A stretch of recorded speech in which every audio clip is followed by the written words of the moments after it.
नमस्कार, मेरा नाम डॉक्टर प्रवीण त्रिपाठी है और मैं एक साइकेट्रिस्ट, डी एडिक्शन और सेक्सुअल डिसऑर्डर स्पेशलिस्ट हूँ। आज इस वीडियो में हम बात करेंगे कि स्किज़ोफ्रेनिया बीमारी होती कैसे है।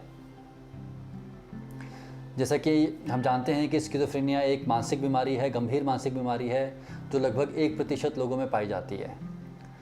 तो ऐसा पाया गया है कि स्किज़ोफ्रेनिया डेवलप होने में जेनेटिक इन्फ्लुएंसेस और एनवायरमेंटल इन्फ्लुएंसेस दोनों काम करते हैं। क्या मतलब हुआ इस बात का?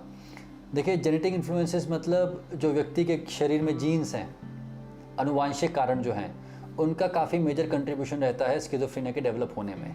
ऐसा पाया गया है कि यदि किसी इंसान के दोनों पेरेंट्स में, माता और पिता दोनों में स्किज़ोफ्रेनिया है, तो उसमें भी स्किज़ोफ्रेनिया होने की संभावना लगभग 40% होती है। और यदि किसी इंसान के एक पेरेंट में, माता में या पिता में स्किज़ोफ्रेनिया है, तो स्किज़ोफ्रेनिया होने के चांसेस लगभग 12% हो जाते हैं। तो ये जो बच्चे होते हैं जिनको बाद में आकर स्किज़ोफ्रेनिया डेवलप होता है, कई बार बचपन से ही इनके अंदर कुछ अजीब चीज़ें दिखने लगती हैं बीमारी डेवलप होने से कई साल पहले। जैसे कि ये बच्चे थोड़े शांत से होते हैं, ज़्यादा बाकी लोगों से बात नहीं करते, बहुत ज़्यादा इमोशनल नहीं होते हैं, बहुत ज़्यादा हंस के नहीं दिखाते हैं, बहुत ज़्यादा रो के नहीं दिखाते हैं, अपने अपने में रिजर्व रहते हैं। और फिर बाद में जाके लगभग 15 से 25 साल के उम्र के बीच में ये बीमारी डेवलप होती है। तो एक आनुवांशिक योगदान तो है ही है। बाद में जाके 15 से 25 साल के बीच में कुछ इन्वायरमेंटल रीजंस आते हैं, जैसे कोई स्ट्रेसर, कोई बहुत मेजर लाइफ स्ट्रेस आ गया, जैसे कि फाइनेंशियल स्ट्रेस आ गया एकदम से, या एकदम से फेल हो गए, या एकदम से किसी फैमिली मेम्बर की डेथ हो गई, या कोई भी इस प्रकार का मेजर स्ट्रेसर लाइफ में आता है, तो कुछ लोग जिनमें आनुवांशिक रीजंस पहले से ही प्रेजेंट हैं, उन लोगों में, कुछ % लोगों में ये बीमारी डेवलप हो जाती है।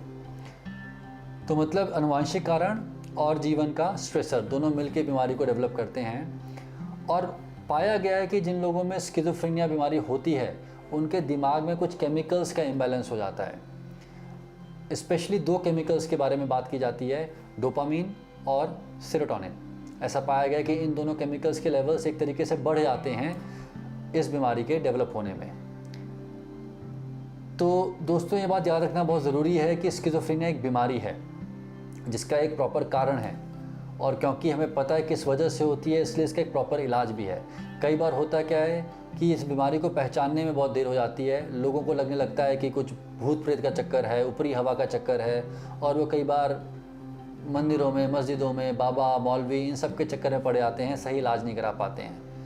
तो यदि आपके किसी जानकार को, आपकी नज़र में कोई ऐसा मरीज़ आता है जिसको स्किज़ोफ्रेनिया के लक्षण हैं, तो टाइम वेस्ट होने से बचाइए, उसको तुरंत किसी साइकेट्रिस्ट के पास ले जाइए और सही इलाज शुरू करवाइए, क्योंकि इस बीमारी का इलाज संभव है।